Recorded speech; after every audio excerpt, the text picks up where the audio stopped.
Day, October 2nd, 2023 at 4:09 p.m. Eastern Time. And you've been on here 2 times now, 3 times now. I'm not sure.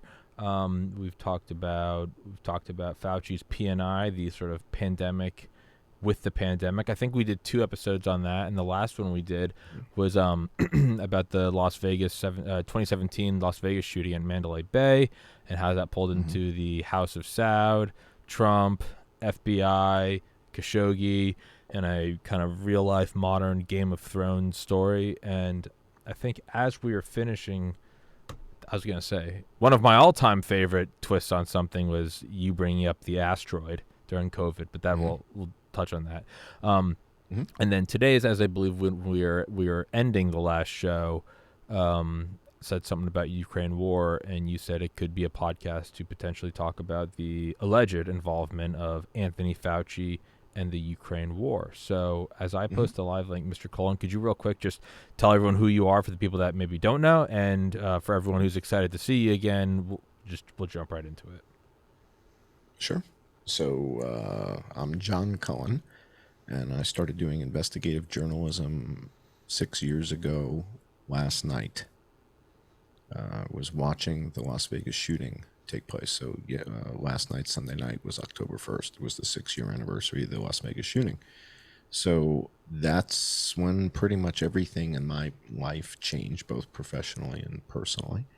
And I documented a bunch of evidence that I was finding that indicated that Stephen Paddock didn't shoot everybody, and that the window in the hotel wasn't even broken. And so it's not a question of, did he or didn't he? It's that he couldn't have if the window wasn't broken. And so I compiled a whole bunch of this evidence and discovered that it appeared that the real shooters were in helicopters, and did a bunch of investigative work on that to figure out, well, who in the world has got helicopters near Las Vegas? Certainly not North Korea, right? They don't have any helicopters in the neighborhood. So I dig into all that and discover appears that it was sort of like a rogue faction of the Saudi Arabian National Guard. And I name names, and that's why I'm incognito, because the names that I named are very high-level people in Saudi intelligence that appear to have conspired to kill Mohammed bin Salman, the crown prince of Saudi Arabia. So pretty heavy story, pretty deep. The people I'm basically saying did it have the ability to kill me easily. So that's why I'm incognito. And after 2.5 years of working on that, the COVID thing hit, and just coincidentally, ironically, whatever you want to call it, the mapping system that they were using at Johns Hopkins to map the pandemic was a software system that I led the team that built it at Oracle 30-something years ago. So when I saw that they were using the map, the company that makes it is called the SRI, and I worked with Jack Dangerman and Scott Morehouse to build a system called ArcInfo. I led the team from Oracle that built this thing. And when I saw that Johns Hopkins was using it, I was like, well, here we go, right? Let's take a look. Click, click, click. Let's see what we got here. And in, 12 seconds, 8 seconds, I said, what the hell is this? And that's when I realized that in March of 2020, as we were locking everything down, there weren't 10 people dead in Hong Kong. And there weren't 10 people dead in Shanghai.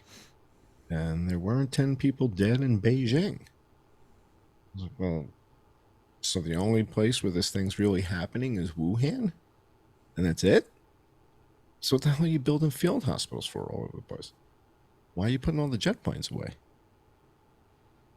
Where's everybody dying? Okay, Wuhan, I got that. I see that. Okay, I got the hospitals. I see that. Right. Okay. But if there's not 10 dead in Hong Kong, and there's not 10 dead in Shanghai, why is Hillary Clinton talking about mail-in voting on March 18th of 2020? When Hillary Clinton introduced this notion of mail-in voting, there weren't even 200 people dead in America. Who the hell was worried about an election in 8 months or whatever? She brings this up March 18th. The election's not till November. There's not 200 people dead. And she said, you know what? We really better start thinking about doing mail-in voting for this election. So what? There's not 200 people dead, honey. What are you worried about? This thing might peak at 500, 800 dead, and we're done. Do you know that SARS and MERS, neither one of those killed 1,000 people? The SARS outbreak, the MERS outbreak? I didn't know that. Yeah, neither one of those killed 1,000 people. So why would you think these crazy numbers, particularly if there weren't 10 dead in Hong Kong, Shanghai, and Beijing? And this is when the guys in Langley came up with one of the best little slogans they've ever come up with. Right? So you're a conspiracy theorist is 1960s, right? So they came out with that after with the JFK. You're a conspiracy theorist. You know what they came out for COVID? What did Langley come up with? It just rolls off the tongue so beautifully. It's so easy. It's so easy to say. Just science? China's lying. Oh. China is lying came from Langley. China is lying. Whoa. If China's lying, why did we just declare a pandemic? Where the hell did the pandemic start? I thought we had a pandemic in China. Is China lying? There's not a pandemic in China? Well, there is a pandemic in China, but they're only telling you about one city and they're going to lie about the other cities. Now, today, I don't know, the number in Hong Kong is like 14,000 people dead. That's a reasonable number. It doesn't sound like a fake number. But back then, it wasn't 10. So that means they're not lying now, but they were lying then. And when did they decide to stop lying and let the numbers catch up? It's like, that's a conspiracy theory in itself is China's lying. And then you start hearing people say, well, we were looking at smokestacks from crematoriums. Yeah. It's like, do you hear what you're saying? I'm waiting for the guy with the weird haircut to show up and say, no, it was the aliens, right? I mean, yeah, it was the aliens. So you're counting smokestacks from crematoriums, and you're telling me that the local cellular company canceled a bunch of contracts? Maybe people weren't paying their bills on time. That's not evidence of something. In other words, I'm looking at data from the WHO. I'm looking at data from Johns Hopkins. And I'm being told by scientists China's lying. Wow. Langley really did a number with this one. In fact, you and I should work up I'm going to make a China is lying t-shirt and put that in the John Cullen t-shirt store. I have this little Teespring store, whatever they call it. Yeah. And I've got all my sayings. So I'm going to do China's lying. That'll be the next shirt I put up. CIA logo on the breast.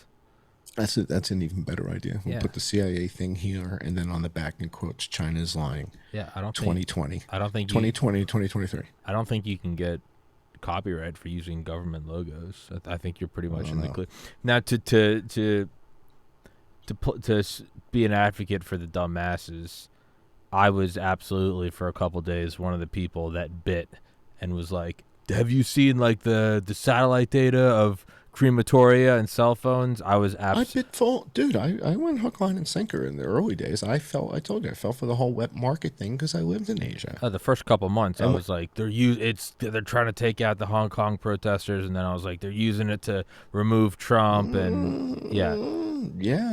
I mean, so there's a certain degree of that's kind of true. So when you look at what was happening across Europe in January 2020, we had the yellow vest protests in France. And it was getting pretty hardcore. In fact, it was getting to the point where the firemen and the police were fighting each other, right? You know what I'm talking about. So this was happening in January. And then COVID showed up, and the streets are empty. Don't forget, we iced Soleimani in like February. We had Australia wildfires. We had a bunch of shit going on. Yeah. The Australia wildfires were a big deal. But, you mentioned the whole thing with the asteroids. And one of the things that was bizarre was the closure of observatories. And if you guys do a couple quick searches on DuckDuckGo or whatever you're using to search, and you look up observatory closed for COVID, you're going to find like a dozen major observatories and stories about it. And it's like, how did this become a story? Like, how did that become news that they were closing observatories? It's like, what about closing bowling alleys? I Yeah. mean, why are you telling us about that? Why is that important? And it just, what about art museums? Are we closing art museums for COVID? I mean, we got to do a story on that and yet there was one after the other, after the other, after the other about how they were closing these observatories. I found that odd. I was like, okay, all right. It's like when Sheriff Lombardo said there's absolutely no explosions going off. He said there are a lot of people talking about explosions on social media. And I'm sitting there going, what the hell are you talking about? I'm sitting here on Facebook Live. I'm watching. There's nobody talking about explosions but you. Yeah. So it's weird when things like that come up. So we talked about all these things in the past. That's what I've spent most of my 6-year investigative journalism career on. My background before that is I worked at Oracle. I worked at Hewlett Packard doing big systems like this mapping system that Johns Hopkins was using. So when I noticed all these things, I started to publish information and publish evidence saying the narrative is not what the data indicates. In other words, what I'm hearing on television and what I'm seeing from Johns Hopkins and the WHO and the actual data, like you don't have to be a mapping expert to click on Shanghai. You just click on Shanghai and you click on Shanghai. This is 4 people dead or 7 people dead. And you're like, okay, I didn't. You don't have to write any Python or Jython scripts to do this. It's not complicated, right? You just click on Shanghai and it says 7 people dead, and you're like, did nobody else click on Hong Kong? Nobody looked. Nobody was like, well, I wonder how many people are dead from COVID in Shanghai. I wonder how many didn't. Nobody looked. And so as I start to introduce this, it appears that Langley came out with China's lying. And I'm like, okay, so wait, so China's lying about Hong Kong, they're lying about Beijing, but they're telling the absolute God's honest truth about Wuhan. Huh? What? And we're going to clear it. Okay, so they're lying in China. Eventually, the WHO or Johns Hopkins is going to catch up with that story, right, and get the data right, or put a little asterisk next to it and say the data coming from China is not reliable. No footnote. No explanation. Bruce Alward at the WHO says they did a great job.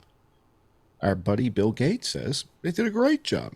So maybe there really were less than 10 people dead back then, and everybody who said China's lying got fooled by Langley. And I think that's probably what's most likely what happened there. So I did mention to you the last time we were together that just kind of weird out of the blue, the day that Russia invaded Ukraine, I went to the U.S. Embassy website in Ukraine. Okay? So the U.S. Embassy has a website in Ukraine. For the Ukraine. To do all the crap that we do, right? So I go to the website. And now I do this on, let's see, they invaded on Friday. I guess I did this either Thursday night or Friday morning, whatever. I did it before the Friday show. I do a Friday podcast on YouTube, on the John E. Hoover channel on YouTube. And I do a Friday podcast. And so for that Friday podcast, when Russia had just invaded Ukraine, this was February 25th of 2022. And earlier that day, I guess, I'm at the website at the U.S. Embassy in Ukraine, and there's this thing that says Biological Threat Reduction Program. I'm like, okay, Biological Threat Reduction Program. That sounds like fun. That sounds like something right up Dr. Fauci's alley. Let's take a look at that. Let's click on that and see what's going on. So I click on the Biological Threat Reduction Program, and there's a whole bunch of things that says U.S. Department of Defense, blah, blah, blah, at the lab in Lviv, and U.S. defense at the lab in Kharkov, and U.S. at the lab in Oblast, and it just was one after the other after the other. So I'm like, oh, this is going to be good, right? I got some good stuff here. So I go to click on one, 505 error, 404 error, whatever it is, 501, 504, 404. It ain't there anymore. So I'm like, oh, whoa, it's gone. What do you mean it's gone? I hit the back button on the browser, and it's there. It says the link is there. But when you click on it to get the actual document, it's gone. It's like a 503 error. It's like, ooh, you weasels. I bet you it was here last week. So I went to archive.org, the Internet Time Machine. Went back a week. Clicked on the link. Voila. I get the documents confirming U.S. Department of Defense investment in biolabs in Ukraine, just as Sergei Lavrov accused us of.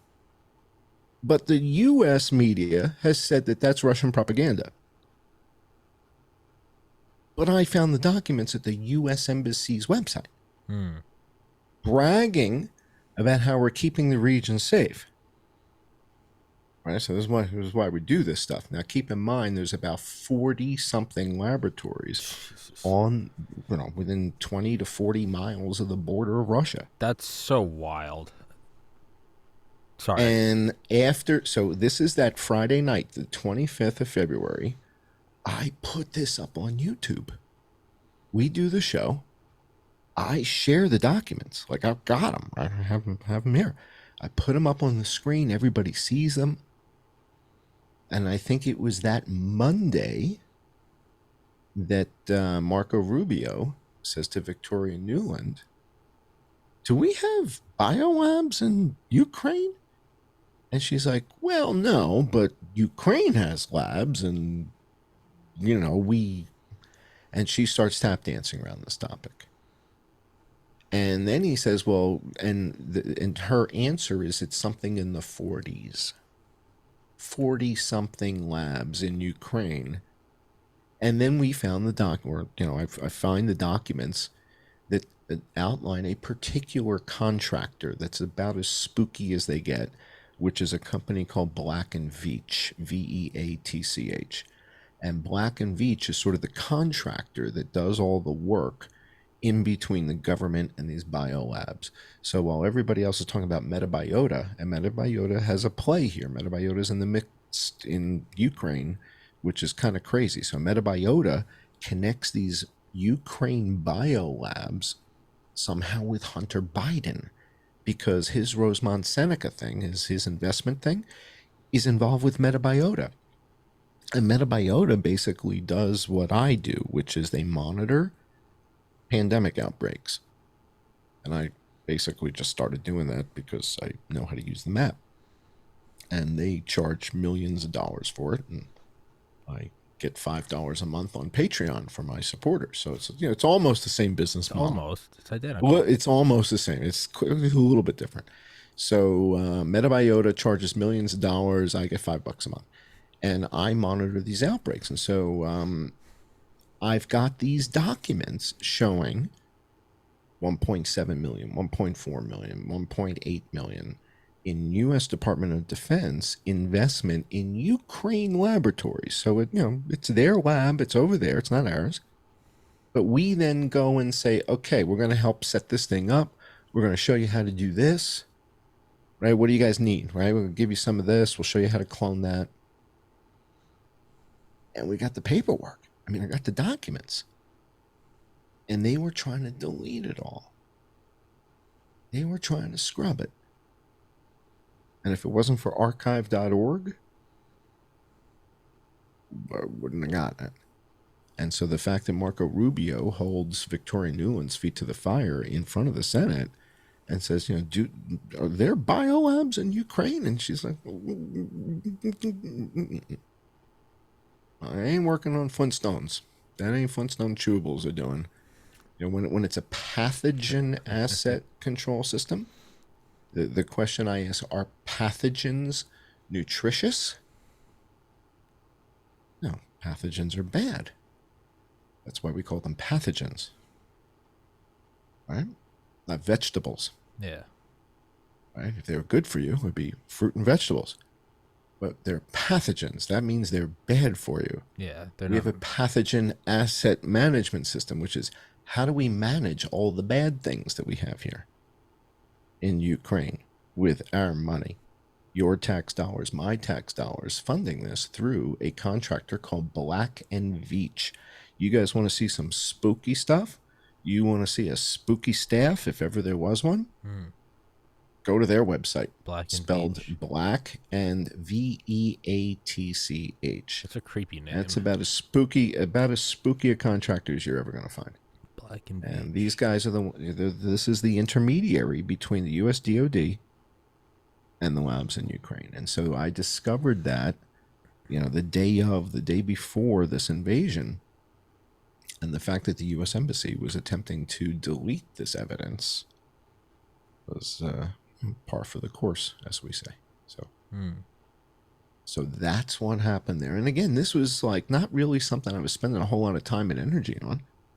I just was poking around and said, they're invading Ukraine. Oh boy, let's see what they say at the U.S. Embassy website. And I didn't expect to find a pathogen asset management system there, but it was right up, right in my wheelhouse as far as things that I was interested in. So let's take a look at that. So I've got the evidence. I have the documents. It's not a theory.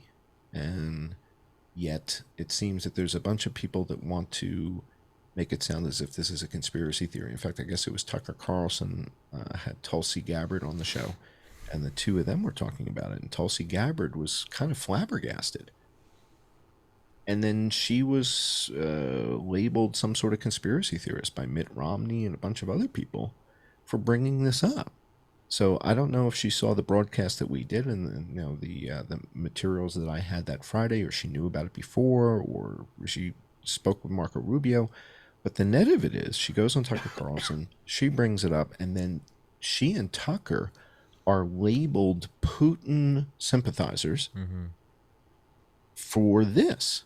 What we're talking about here, the fact that it appears the U.S. did fund some type of activity or research at laboratories in Ukraine. So if Russia, right, so a big part of this is empathy, right? You have to be able to empathize with the other side. You have to look at this like, well, if Russia was sending $2 million to laboratories in Guadalajara and Tijuana and, up and down the Rio Grande within 10 miles of Texas, how would we feel? And they're doing work on that Novichok, and whatever they can't figure out how to do up in Siberia, they're doing in Mexico. Yeah, we might roll in with thanks. Yeah. I mean, how comfortable would we be? And then if we keep saying, "Hey guys, you can't do that. We're not comfortable with you, Russia, doing what's the name of that Russian lab? I always forget the name of it. They've got a nasty, nasty lab where they had a fire, by the way, in that lab. So the KGB one? That was the one for the assassination program? See if you can pull it up real quick. You'll find it, or somebody in the audience will. Sorry. In Novosibirsk, I don't know where it is, but it's the name of their big bio lab in Russia. And they had a fire there in 2019, which is kind of weird because we had to close Fort Detrick, and within a matter of weeks, they had a fire at the Russian laboratory where they developed Novichok and all that kind of stuff. So there's this really nasty lab like our Fort Detrick in Russia. Yeah, and they had a fire. I know what you're talking about. I know what you're talking about. I can't find the name. I know what you're talking about. It just I forget the name of it. So all this stuff is happening, and I can't imagine why Russia would be upset if we keep pumping money into this stuff. They keep saying stop doing it, and we keep saying We're not doing anything. That's propaganda. We don't know what you're talking about. We're not doing anything. We're not doing. What are you talking about? That's our strategy. Right? So you have to hand it to Anthony Blinken. The guy's just amazing, right? You know, you could sit down and play tic-tac-toe with Anthony Blinken, and he'll never win. You realize that, right? He is one of the dumbest men on earth, right? Have you seen how he plays guitar upside down and backwards? He's just... So I think when he's finished Secretary of State, I think there's a job for him as a checkout at Kroger. So I think somebody will see him working at Kroger soon. You know, next administration comes in, he's out. So pretty exciting stuff. And again, at the end of the day, if we're pumping money into Ukraine to do laboratory development stuff, and Russia is saying, "Hey, come on, we're not comfortable with this. Back off, back off, back off, back off." And we keep saying, that's propaganda. That's like the laptop. That's Hunter Biden's laptop. That's the same thing. That's propaganda. We don't know what you're talking about. We don't do any of that. Well, then Russia finally says, all right, we're going to do it our way. You want to keep playing this nonsense game, at some point, we're going to put our foot down and we're going to roll.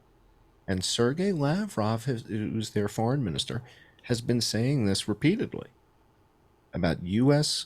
bio development activities in Ukraine labs that are 20 miles, 40 miles from their border.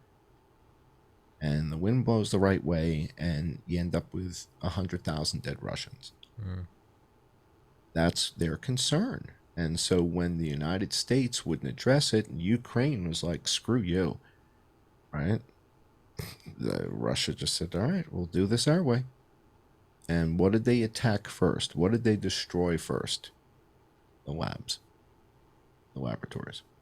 So that's that story, my friend.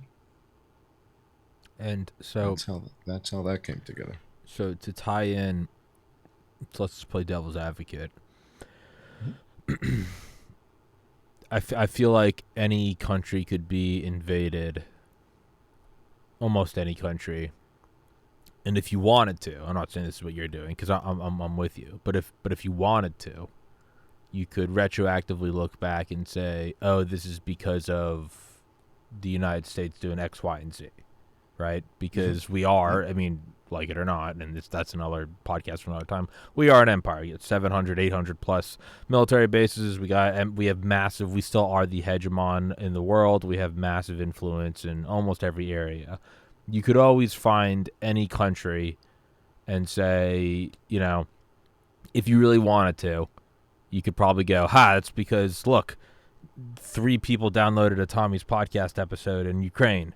And that's why you could always, if you want, you could always find the things that point to it. So now this is a lot different. This isn't innocuous. This isn't like it's a Walmart subcontractor. It's weapons grade biolabs funded by the DoD. It ain't looking too pretty. Is there any? The other thing is it's not contradictory to what Russia's been saying. So no, it's not.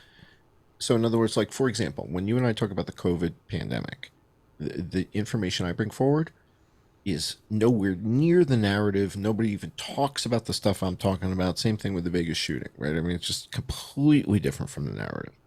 But with this, not necessarily, right? So here we're kind of closer than, something like the Vegas shooting and the, Saudi commandos and helicopters. You tell that to somebody who's never heard it. Like, what? Like, huh? Where? It's just so disconnected. But in this particular aspect, I think we're not so far off the mark here. So, meaning, Sergei Lavrov said, this is what you're doing. I kind of found the receipts to say, yeah, we kind of are doing it. So it's not like I found this stuff and nobody had mentioned it. That would be more like COVID or the Vegas shooting, right? So if Sergei Lavrov never brought up biolabs at all, and the whole thing was NATO, and I was coming along and saying, no, it has nothing to do with NATO, it's all about biolabs, that would be similar to COVID or similar to the Vegas shooting. But in this case, Sergei Lavrov in Russia has been, and they've talked about this in the Duma. I've seen footage from the Duma saying the United States is doing these Yeah. investments in Ukraine labs.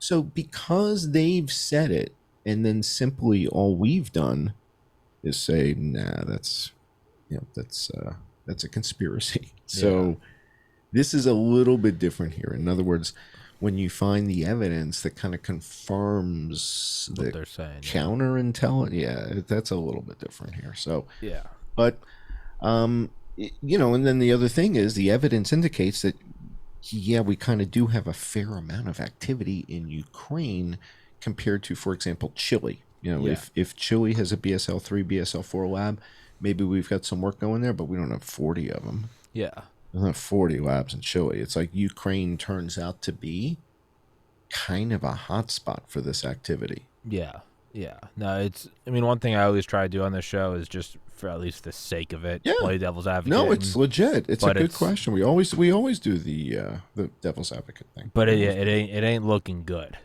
It's not looking good. It's hard. It's hard to find. It's hard to find a counter argument. A contra narrative here. Yeah. That says no. Whatever we were doing was completely legit. It's like no, it's the thing they're labeling, and it's the thing we're doing, and we have a disproportionate number there, and it's not even through the fucking CD. It's like the DOD. It's like this is kind of damning. If Victoria Nuland said, Mark, I'm glad you brought that up. Have you heard about there's a shortage of antibiotics, right? Yeah. We're doing antibiotic research. Yeah. Right. Give us some kind of story, Victoria, that lets us know that this is actually benevolent work. Dude, they're not even trying to they're not even they're not even trying to pretend it's benevolent. Yeah. So again, it's one of these things where this is what I mean by empathy. At some point you look at the evidence, and as much of a nationalist as I am, I'm proud to, be an American at most points. Mm-hmm. It's moments like this where you listen and you're like, okay, well, what did Sergei Lavrov said? He said we had this stuff, and then you go find the receipts. This is the guy's right. And then you ask yourself from an empathetic position, well, if they were doing that in Mexico, how would we feel about it? Does that make me a Putin sympathizer? Because for the very reasons JFK, really shown for 13 days, and even Eisenhower, Eisenhower didn't like him when he was going into office, but even after it, he was like, God damn, like the kid's got moxie. It's because, we stood his ground. He's like, this isn't another Cold War battlefield. You're 90 miles south of our shores. You're putting intermediate range nuclear fucking warheads there. We're going to put an embargo on you. You can't look at that and say, fuck yeah, Kennedy, stand your ground, and then look at Russia, and it's not even separated by ocean. It's walkable land. And you go biolabs, weapons grade biolabs. Like, no, like I have the goddamn flag behind me. I'm as pro America as you can get. You can't not consider how they're looking at this. You can't. And even if you don't agree with it, even if you're going, fuck empathy, it's American empire at all costs, you can take that view too. You cannot rationally look at it and go, they're not going to defend themselves. They're going to. And then if you weave this aspect of the story in with the NATO backstory that Bobby Kennedy Jr. explains about the commitments that were made to Ukraine when they gave up their nuclear not weapons. 1 inch farther. Right. And so he explains it rather clearly. And you combine these two things, and the threat to Russia is pretty significant. And so what Bobby Kennedy Jr. is saying, I think, is when your foreign policy is just so poor that you're provoking superpowers into, potential, well, not potential in the case of Ukraine, we're provoke them into engagement, but that can potentially get to another level that could turn, to tactical nukes or something like that. It's outrageous that the fact that our foreign policy is this bad. And it makes you wonder. It's like, are we intentionally this bad? Well, or are we just this inept? No, I think we're probably intentionally this bad. I think we. I think it's like that South Park episode where he's like, no, we'll go invade other countries, and then half of our country will protest and say, America's wrong for that. He goes, we get to have our cake and eat it too. I think there is, to a degree. I think we run roughshod with half the government, and then the other half of the government comes out and shakes their fist at it and goes, no, we agree with you, international community. Damn them. I really do think it's intentional.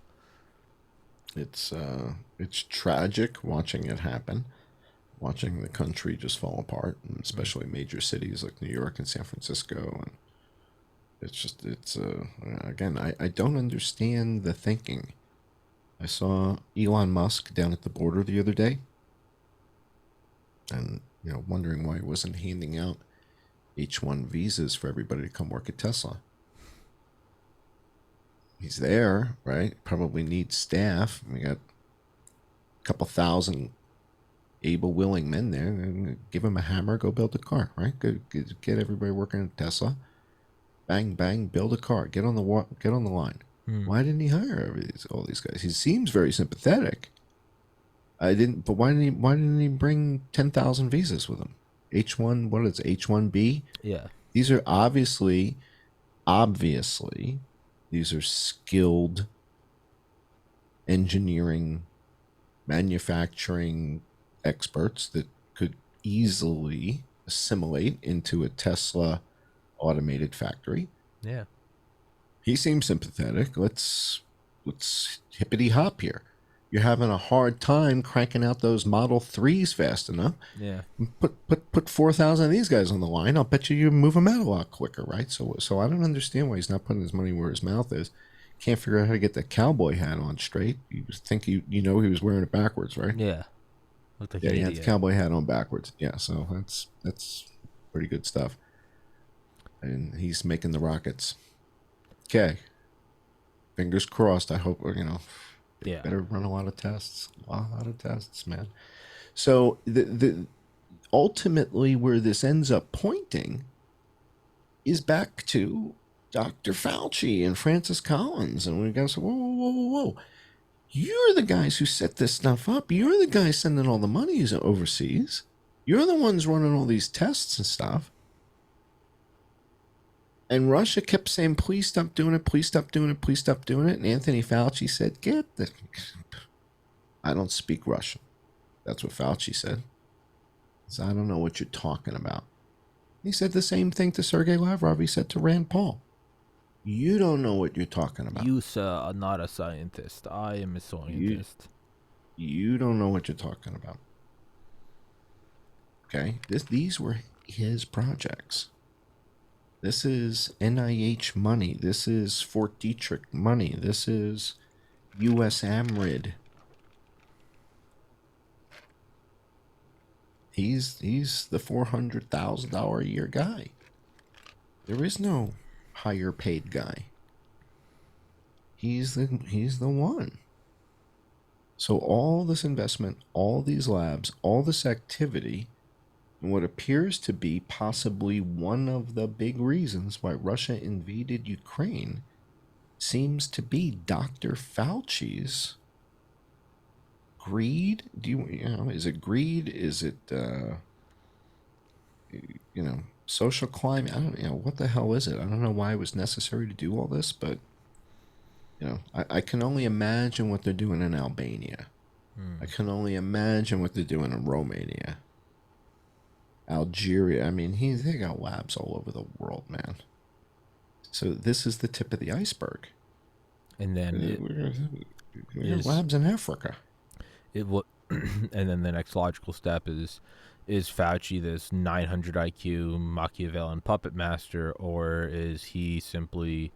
I don't think he's a dumb guy, but is he just climbing the government ladder, climbing the social ladder, getting his clout, getting his connections? And he is the public face for the actions of a bunch of men who don't want to be public. A little bit of both. Yeah. So the first thing you talked about, is he sort of like a super genius, evil, lunatic mastermind behind the curtain? Yes. And I can explain why I say that. When this is a common misperception, and I go into this in a discussion that I had with Dr. Dave Cullen. You know Dave Cullen, right? Mm-hmm. Yeah, I just had And him on the so, other day.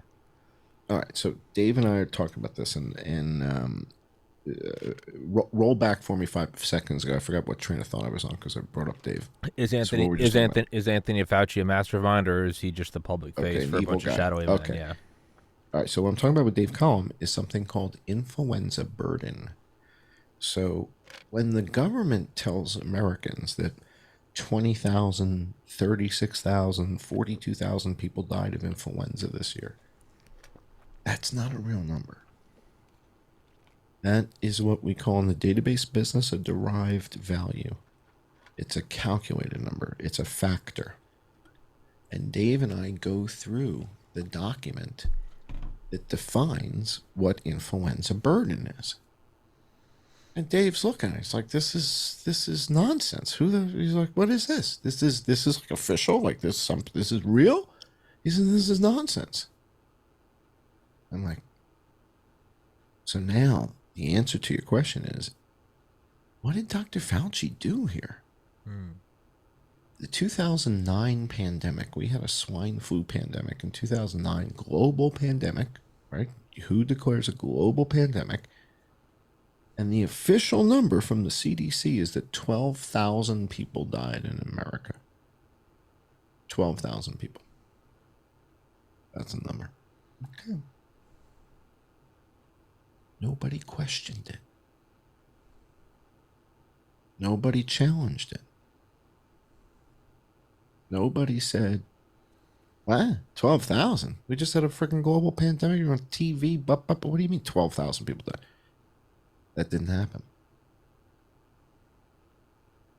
And Dr. Fauci's sitting there going, holy mackerel. We left off a zero and nobody knows? They can't tell the difference between 120,000 and 12,000? We accidentally left a zero off and nobody's asking it? They're all buying this, that 12,000 people died. You mean, okay, what I need now is plausible deniability. I'm going to fund a research paper to come up with a factor called influenza burden. And it's going to be so complicated, nobody's ever going to be able to actually do the math. Now, when I tell everybody 22,000 people died this season, I've got my plausible deniability because I just used the factor. The truth is, 180,000 people die every year of influenza and pneumonia. Not 22,000. But if they told you that, how many people would go get the shot? And, well, this season, almost 200,000 people died of influenza, Tom, even though 80% of them were inoculated. Everybody, well, what the hell do I need that for then? Nobody would get inoculated for influenza if they told you that the real number of people that are dying each year is 175,000, 192,000, 181,000. You know, well, what the hell do I need the shot for? That's not helping anybody.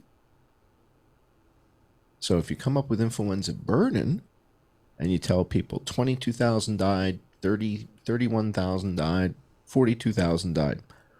Okay. And what he realized back in 2009, the public doesn't know the difference. In fact, the news media doesn't. Nobody knows. Nobody's counting death certificates. Nobody's looking at this stuff.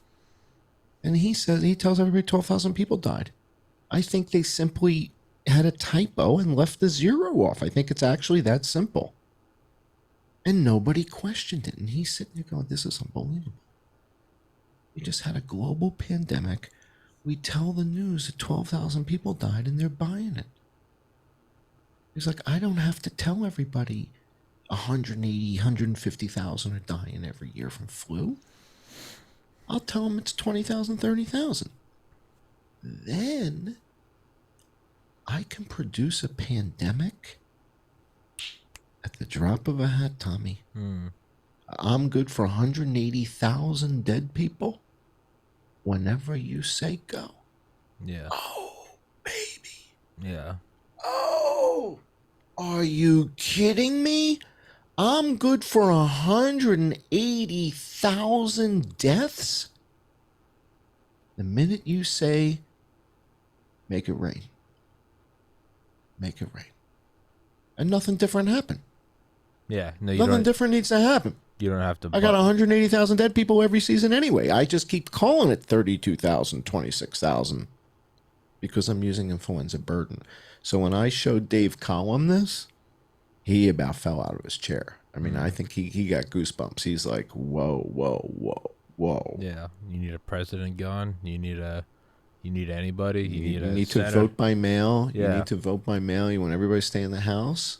How are you going to do that? Yeah. You can. If you need everybody to stay home, stay off the roads, it's too dangerous to go to the local high school and vote.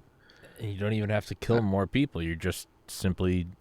You literally do nothing different. You can just announce it. Okay, right. So he's good. He's good for 180,000 doing nothing. Now, if you want to really put the cherry on top of the sundae, he turns to his real right-hand guy, and that's Jeffrey Talbotberger. So if you look at papers written by Anthony Fauci, you'll see Anthony Fauci, David Morens, Morens, and Jeffrey Talbotberger on papers. And they're sort of the three musketeers. These guys have been working together for years and years. And Talbotberger is the guy that resurrected and reconstructed the H1N1 from 1918. So they brought it back from Alaska. He's the guy that did the sequencing, the gene sequencing. Okay. And that's his go-to guy. So if you have to have a pandemic, are you going to screw around?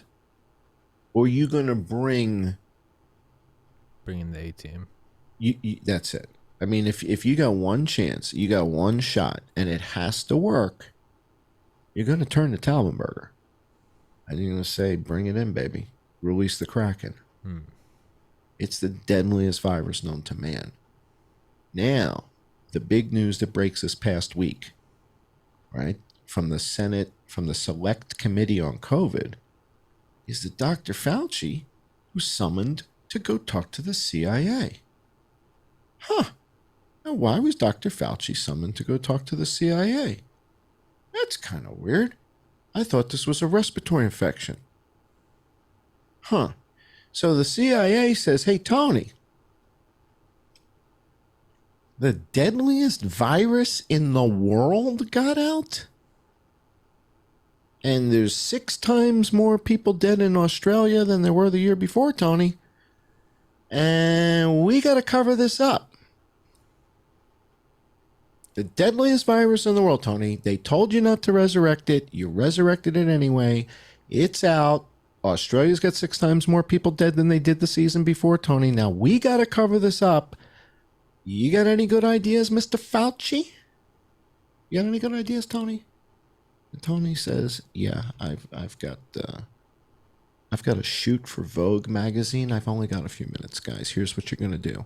You're going to call Peter Daszak. You're going to say, Peter, I need a virus from your catalog that presents the following way. I want it to create pneumonia. And do me a favor, Daszak, pick one that at least has like a GP120 or CGG. If you've got one that's got both, that's even better. The more bells and whistles you have hanging off of it, the better, because I want something that's going to attract attention. Do you understand?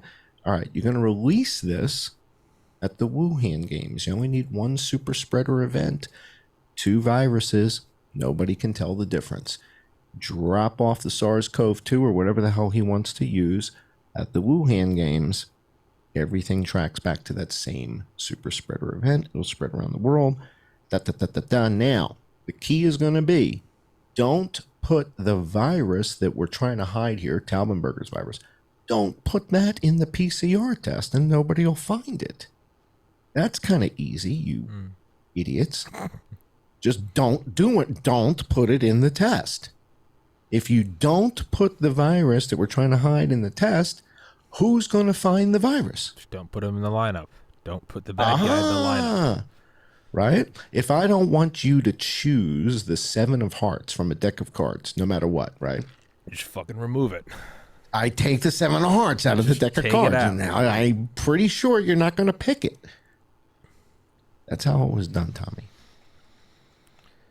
They released another virus in Wuhan so that they could blame China. What do you think? Do you think Langley, given a choice, here's the choice that we gave Langley. Tell everybody that one of the viruses that Ray Kurzweil warned everybody not to resurrect got out and just killed 6 times more people in Australia. And yikes, it might kill 5 or 10 million globally. We're really sorry, but we kind of had to do it to get rid of Trump. So, okay. Or the other story is China.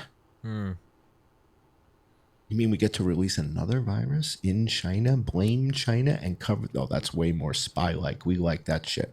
We take right? Can we get to make some secret stuff? And we would have been crucified for removing a democratically elected president as well as genocide, or we can blame it on China. Blame China. And we know that we want to start decoupling the West from China anyway, and make them look like the boogeyman.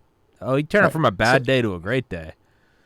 Well, again, even if we didn't admit the original real motive, so even if we just said, oops, it was a mistake. Yeah. Yikes, it might kill 5 to 10 million people. We're really, really sorry. So that was one option. The other option is cover it up, blame China, release another virus. Well, for Langley, that's exciting. That's they live for that kind of stuff. That's what they live for. And we get to make tests, and the tests don't have the thing, and then we can fool everybody, and then we can do the mockingbird thing, and we can call Wuhan virus, Wuhan virus, Wuhan virus, Wuhan virus, and nobody asks about Hong Kong. That's what we do here in Langley, baby. This is how we roll. Do you think we get some secret court orders to allow us to put our hands up the ass of some social media companies? Think we can? The whole fast thing, track some narrative control, and then we'll never repeal it when COVID ends, just like the Patriot Act is still in place. Beautiful. Oh, and baby, you're speaking my language. The fun part here is just keep talking about Wuhan, COVID, raccoon dog, pangolin, man bear pig. What man bear pig's next? Just keep talking about Wuhan. Where did it come from? Did it come from here? Did it come from there? Did she? Did he? Did he do it? Did she do it? Who did it? Who paid for it? It's all red herring, man. It has nothing to do with Fort Detrick. Yeah. Nobody's talking about, well, wait a second. What about how many viruses on Earth have killed 1 million people before? Respiratory infections. Only one. There's only one virus ever in the history that we know of it's ever killed 1 million people before, and Dr. Fauci resurrected it. And Ray Kurzweil said, don't do it. He did it anyway. Did you have Ray Kurzweil on the show? No, I've tried to get him on. I think we talked about it. I used to read his stuff back in high school. I thought you had him. No, I've loved it. Somebody had him. I was on, maybe it was Red Pill News. Zach might have had him on. Somebody had Ray Kurzweil on. And after I did the show and I was kind of looking for my episode, and I saw Ray Kurzweil, I was like, holy mackerel, you had Ray on the show. Yeah, you got to ask him about this. So Ray Kurzweil in 2005 writes an article in the New York Times and says Dr. Fauci and Francis Collins are out of their minds. Yeah. They're resurrecting the deadliest virus on Earth. What's next, T-Rex? Yeah. You're going to resurrect the T-Rex next just because you can? You didn't read the book, did you? Now they're talking about resurrecting viruses that are 40,000 years old. That's going to work out well. That's going to be real good. And just wait till you see the viruses that Elon finds on Mars. Those are some humdingers, boy. You wait till you see those viruses. Those are the humdinger viruses. Those Martian viruses. Yeah. You see any condos on Mars? I don't. You know why? Viruses, baby. It ain't gonna work out well, I'm afraid. You see a lot of water on Mars? I don't see a lot of water on Mars. What's he gonna bring? A Poland Spring factory with him? Is that the game plan? So the reason Elon Musk is leaving, and the reason he's going to Mars, and the reason that Jeff Bezos is building a hotel in space is because 5.5 years from now, there's an asteroid that's on the way, and it may impact Earth. NASA says it won't, but the problem is their math is terrible. Which was that, Apophis? Apophis? Figured out, Apophis 99942. Yeah, I've been following that for a while, yeah. I All right, keep so forgetting it's. I think the first time I all right, found it, it was like it's 20 years away, and now I'm realizing I'm like, oh, yeah. it's So ooh, we'll wrap up. We'll wrap up on this. sure, So that's kind of part of the big cover up here is yeah, that DART, the DART mission, and the collection from Bennu, and the all of this is really about Apophis. Apophis is the reason Musk is leaving. Apophis is the reason that Bezos is building a space hotel. so it's They're Bigelow. getting the hell out of here. They're getting out of here. And if you look at any of the stuff they talk about, it's always before 2029. Everything they Yeah, talk about is by 2027, 2025, 2026. You won't see anything from Elon Musk talking about 2030. Everything's prior to 2029. So I think there's a mathematical formula that they just figured out the last couple of years called the three body problem. And the three body problem is how gravity works between different objects that are moving. And the gravity between the objects impacts the gravity on the other objects. yeah. Well, they just figured out the three body problem formula in the last 5, 6, 7 years or something. And the guy who figured it out, I think, won the Nobel Prize for mathematics for doing so. That's three objects. You know how many freaking asteroids there are between Apophis and Earth right now? 10,000, 12,000. We can't calculate shit. Yeah. So when they tell you it's going to pass within 23,000 miles, well, here's why I don't trust you guys. Because the last time you told me that was going to happen, it passed 200,000 miles away. Your math sucks at NASA because the three body problem was just solved. They can't solve for all the objects in this Neo asteroid belt that we're dealing with. I'm afraid we've got 5 years to go, bro. And that's it. And it brings up a lot of philosophical questions, like what happens to the value of money? What happens to society? You look at the film Don't Look Up. Yeah. What happens if this was confirmed and verified? And they said, nah, it's kind of we're done. We're done. In 5 years, it's over. What happens to the value of money the year before that? What happens to real estate? What happens to society? I don't think you announced it. Right. Well, we know Now they didn't tell us. They didn't tell us about April 27th. yeah. They didn't tell you about Akure, Nigeria. They didn't tell you that happened. When was the last time a meteor hit Earth and made a hole bigger than a bathtub? I mean, the last notable thing was that airburst meteor over Russia, right all near the Dashcam meteor. Chelyabinsk. Yeah. The Chelyabinsk. And before that, you got And what? a piece of that ends up in the lake, right? Yeah. So they got a piece of that. You have what? 1908. But I mean, like a crater. Tunguska. That was what 1908. But that blew up in the air, knocked all the trees down.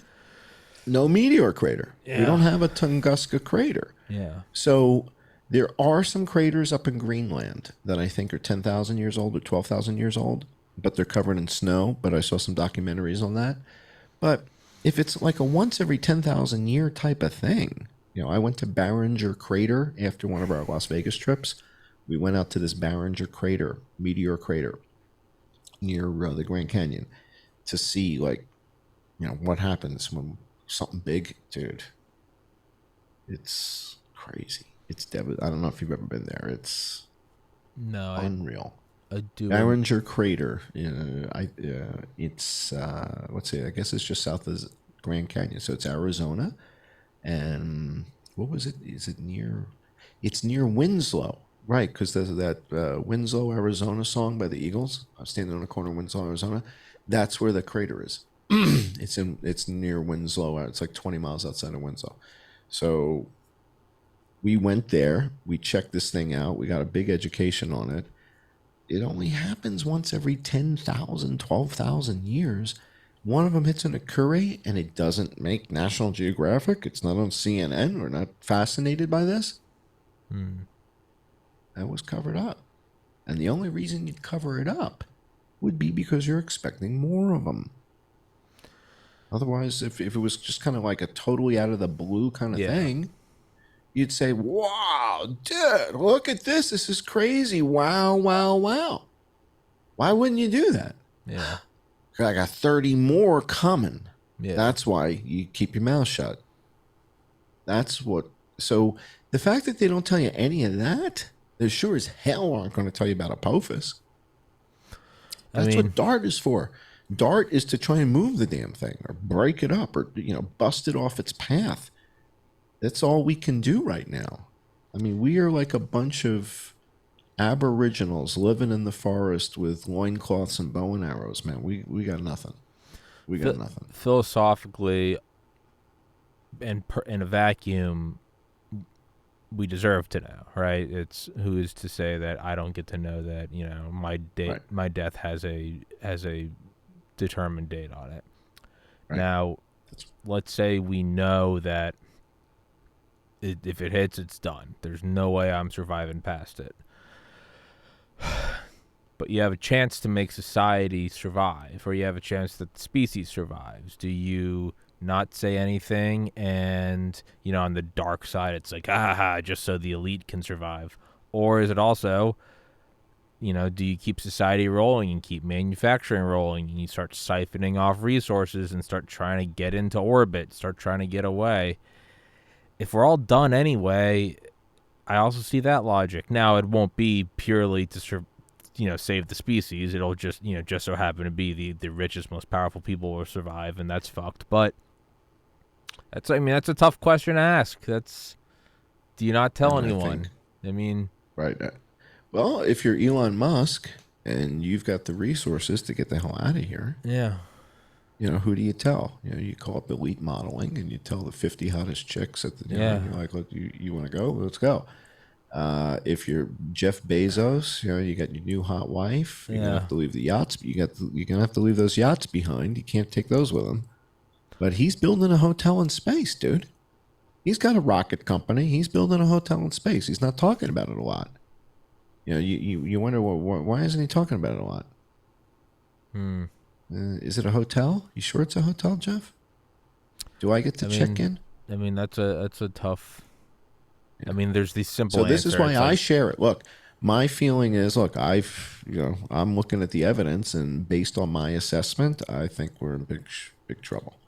And so I'm living my life as if and again, I'm old enough that I may not make it 3 more months. I may not make it 3 more weeks. Yeah. I could die tomorrow. Yeah. So you don't take this stuff for granted, but I'm pretty sure all hell's breaking loose in 5 years. I think the Don't Look Up film was a bit of that preconditioning crap that they talked about in what was it, Out of Shadows or whatever that film was, where he talks about how Hollywood kind of conditions people. So if you look at Don't Look Up and you realize what happened back in April 2020 with this potential ELE thing with the field hospitals and all that, and then you look at Apophis, and how they use things like Armageddon to ridicule and make fun of it and all that. Yeah, I think we're in trouble, man. I think we've got 5 years to live. And like you said, do people deserve to know? Well, let me tell you how it would impact me. If I were a young man getting married, Yeah.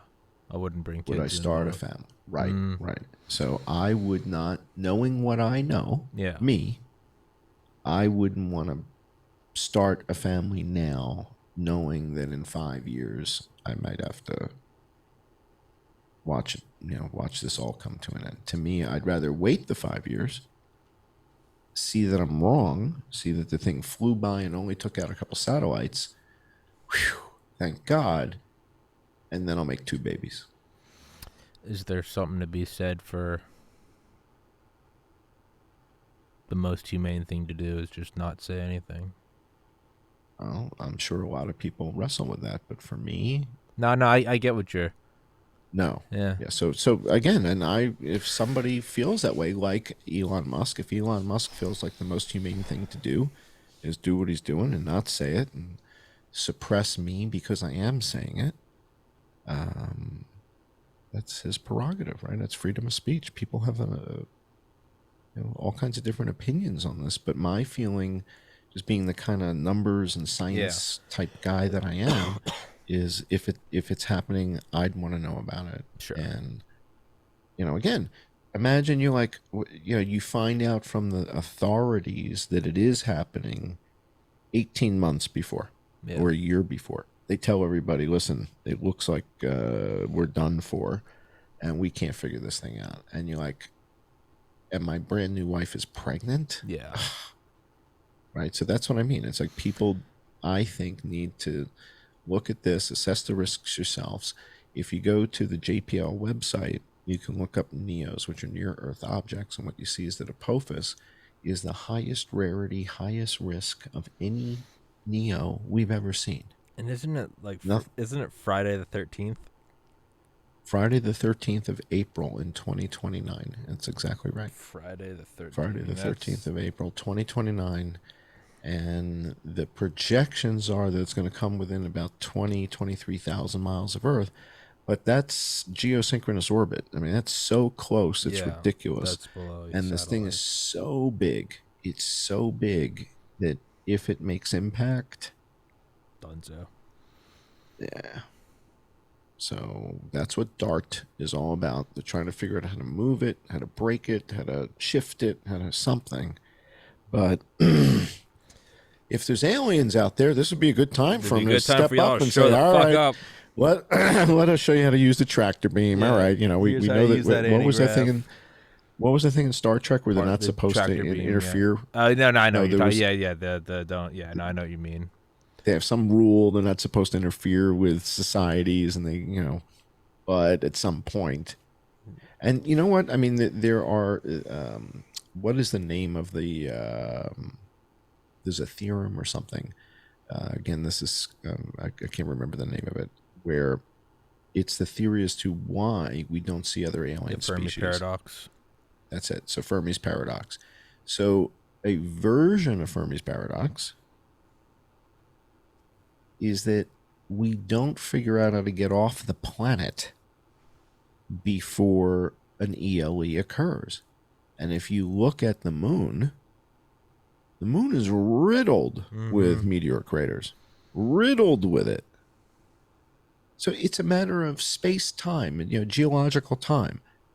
In our lifetimes, the way we live, it doesn't look like it happens that often. Yeah. But in geological time, it's happening constantly. Bing, bing, bing, every day. Yeah, exactly. It's like a hailstorm. Ding, dong, ding, ding, and it's totally random. It's space, man. It's random. So a big old rock like Oumuamua, it came out of nowhere. Came out of interstellar space, flew right through our solar system. What the hell is that? Avi Loeb at Harvard thinks it's a UFO. Yeah. I said, no, Avi, it's a freaking rock, bro. It's just a rock. And it just came out of nowhere. He thinks it's a UFO. No, bro, that's a rock. They're all over space. Stuff is everywhere. So we're not going to be told. We weren't told last time. The fact that we even know about the Cuban Missile Crisis is kind of remarkable to me. Yeah. That we found out about it. And not telling you about a lot of things. They're not telling you about the Vegas shooting. They're not telling you, the fact that they let the 28 pages out. Yeah. On September 11th is kind of rare. Yeah. I mean, when you really understand the 28 pages and you read it and all that, you realize Osama bin Laden had nothing to do with this thing. Maybe that's Osama bin Laden. Yeah, he found out about it after the fact. He's like, who did this? Yeah, he was like, what happened in New York? Muhammad Atta from Egypt. Who the hell is that guy? Yeah, Tim Dillon. That's my kind of guy. Yeah, he's like, who did this? He's like, that's my kind of guy. Tim Dillon has a joke about, the CIA going and finding bin Laden and him being like, what happened in New York? I'm so sorry. Like, he was as confused as we were. Yeah. Have you seen the footage? So I remember back in probably 02 or 03 seeing the footage where they showed bin Laden the towers coming down for the first time. And it seems that there was a CIA guy in the room. So there was some, or a Pakistani, ISI guy that's reporting to us. And they're showing bin Laden the towers coming down. So they're showing this to him on that day, or later that day, and he's just like, he's in shock. He's excited. He's like, Well, sure, he wow, hates the great wow, Satan, but right. oh And he's yeah, like, no, I do. I was 12, but I remember they were saying, because I remember that what the explanation was. It was even he didn't think the towers were going to come down. It was like that bastard, and you're saying like no, And he was then seeing it for the first time. right, and he's saying, who did this? And then they tell him that it was this guy and that guy, and he's like, wow, this is great. He didn't have anything to do But with this. This was royalty. God, This was royalty out of Riyadh that put this thing together. This wasn't Osama bin Laden.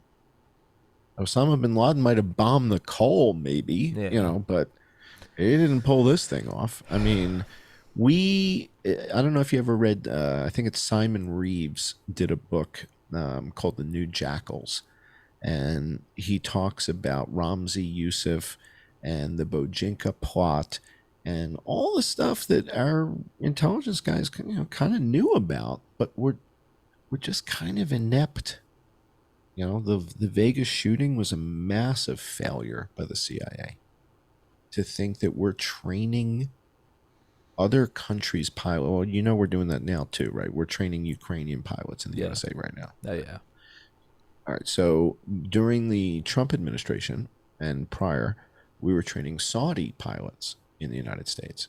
So members of the Saudi Arabian National Guard would come to the USA and train in fighter jets and helicopters and what have you, and then go back to Saudi Arabia and do what they would do. But it turns out that there's members of the Saudi Arabian National Guard, 200,000 people, that are somewhat sympathetic to Al Qaeda and feel that America really doesn't belong in, with bases in Saudi Arabia.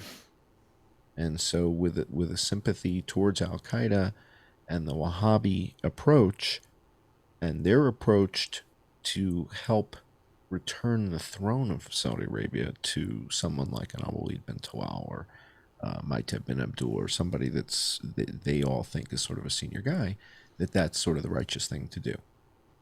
And it appears that that's what happened. The CIA missed it. I'm not a big fan of these guys lying to the public and coming up with these nonsense narratives and making stuff up. And it just, the combination, the Vegas shooting, the COVID thing, the asteroids, now Apophis in our future, it's tough to trust. How do you trust a government that just keeps lying and lying and lying and lying to you? It makes me sympathize with the founding fathers and the Tea Party back then, and just at some point they put their foot down. At what point do you flip the table and say fuck this? No, you start to get it. Yeah, and yet we made that illegal. Oh so yeah, the stuff that we did, right? You can't do that anymore. If they were alive right now, make no mistake. If they were alive right now, they'd be jailed, and there would be and Biden would be on TV and be going, "We got them," and everyone would be going, "They were radicals. They were radicals. They're destroying government tea. They were No, they'd be terrorists if they're alive today." In fact, it's funny, which is kind of badass. You can barely quote Thomas Jefferson or John Adams. Oh, it sounds like a Fed post. It sounds like a right. Fed. The tree of liberty needs to be watered with the blood of tyrants. I mean, men who trade liberty for temporary safety deserve neither. Remove free speech. George Washington, you will be led like sheep to the slaughter. Oh, it's all like, oh, you Sig Heil mother, and it's like, no, dude, that was Adams. That's the founding father. That was Monroe. What are you talking about? Yeah. No, I love it. So if without the attributions, I don't know that you could even put this stuff on Facebook. I think they just knock you right down. I think they take you down for like inciting violence. And so that's a certain kinship that I feel with those founding fathers right now. It's this "give me liberty or give me death" type feeling that you guys, you can't keep screwing the country up this much, and you can't keep lying to people that much. And at some point, some of us have got to put our foot down. So, those of us that can do it tend to be the people who have the least amount to lose, right? So that's why we're somewhat dangerous to the status quo. When you have a lot to lose, you tend to keep your mouth shut, right? Yeah. You don't hear Dan Bilzerian talking about the Vegas shooting. No, even though he was there. Yeah. Right. But maybe that's me, another on the other reason hand, you don't bring up Apophis. It's because everyone realizes they got nothing to lose, and then people start acting out. Maybe that's... Well, and that's what I'm curious about. It's a great philosophical question. Is that, what happens if the public becomes aware of it and says, What "You got happens 5 if years to live"? Let's carpe this diem. Right. I mean, if there's only a month left before the thing arrives, let's right some wrongs. Yeah, right some wrongs. Maybe we'll take Jeff Bezos's boat out for the weekend. Take first spin. Yeah. When I was a kid, we used to go pool hopping. Right, we used to borrow and go swim in somebody's pool in the backyard at midnight. I have a feeling society is going to break down like crazy if word gets out about this Apophis thing, and I'm also unclear on what happens to money. What happens to the value of money? Gone. As you get closer and closer to the end of civilization, realpolitik. It's your money won't even be gold. Will be meaningless too. It will be, do you have an MRE? Do you have boiled water? Right. Do you have ammunition? It'll be what cannot go. You just turn the clock back 10,000 years, and that's your answer.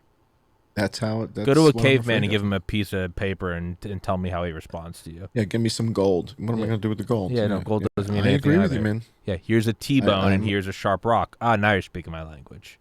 Yeah, no, it'll be barter. There's a tipping point. Oof.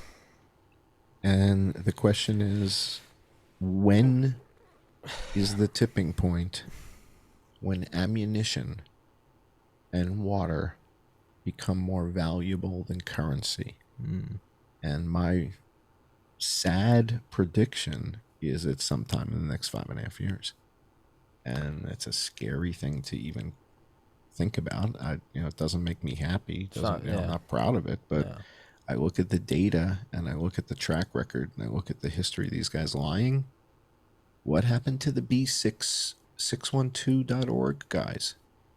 What happened to them? Where'd they go? The B612foundation.org, they track all the NEOs. And all of a sudden, after the Akure event, I said, where'd they go? They're all gone. Where'd you guys go? What happened in Akure? Why don't you want to talk about that? Dude, this freaked out this whole world. That whole community is silent. Very, very unsettling. So I'm glad to know, though, that you've had an eye on this thing. It makes me feel a little bit less crazy. Yeah, no, I've just always remembered the date, Friday the 13th, 2029. Let's put a pin in that for now. I think that should be the next episode. I think we should just go in and go down the whole philosophical rabbit hole of that. Well, we can certainly talk about the events of April 27th. Those ELEs, and I have all that data. Yeah, and that was the day that I had my conversation with Laura Ingraham. All right. And on Skype. Oh yeah, you mentioned that on 2 shows ago. Yeah. So we can. Let's give that its own episode, and then that will awesome. That will evolve into, we can do some wild speculation about Apophis. Sounds like a plan. Well, thanks again for having me on the show. Dude, I love having you on. It's a blast always. Hell yeah! I'll send you I already sent you the link. Send me the link to that house mix you were listening to before this, and I'll email you. Okay. I'll email you right after, and we'll get a date down in the calendar, and we'll go full LEO and all that existential dread that comes with it. Sounds like a plan. Beautiful. Thanks again, Tommy. Yes, appreciate you having me on the show. Yes, sir. Guys, please go in the description. Please go follow him on YouTube. Please go follow him on Twitter. And yes, I am banned from Twitter, and I don't care. That's all I got on that. John, thank you so much, sir. Guys, thank you for watching. Please go in the description. Please go follow him. Till next time, brother. Recording thank you so stopped. much. Guys, stay safe. God bless. Peace.